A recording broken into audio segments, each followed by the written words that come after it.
The reality is, I think when you're starting your career as a UX designer, you obsess over techniques, and you obsess over like what or tools even, like what is the right prototyping tool, what is the right tool to do user research, what is etc etc etc. And I think this obsession of tools, while it's understandable because you need to have the tools to actually deliver the job, can be quite unhealthy.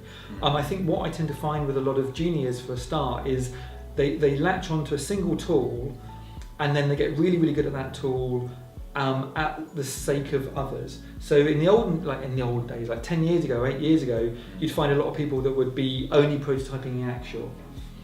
Maybe before that people were only prototyping in HTML and CSS. Nowadays, maybe people are only prototyping in Vision. What I want to find is junior people who are curious and are constantly trying to learn new tools. Okay. So rather than someone who's kind of like, this, I've decided that this is a tool I'm using and I'm not using any other, someone that kind of there's a bit of a exactly. Yeah. And so that when you're working with a client that says, I absolutely have to use this thing, or when you're coming across a problem which you maybe want to animate the prototype rather than have a old school clickable prototype, they're happy to roll up their sleeves and go, well, I don't know how to do this, or I've played with this a bit, but I'm going to dive in. And so having that flexibility, I think, is really important.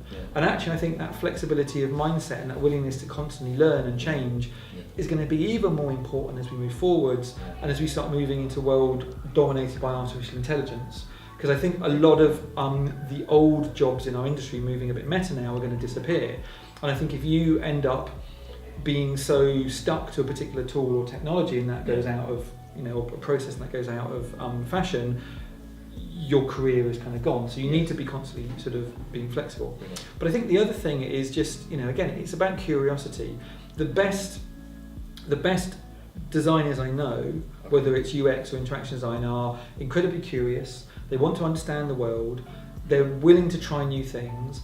I think the other thing is, kind of like a bit of a get up and go attitude. There's this kind of idea in improvisation, whereby you open up a conversation when someone says something to you. You respond with yes and that approach of being positive and taking someone else's idea and adding to it and then putting it back to them.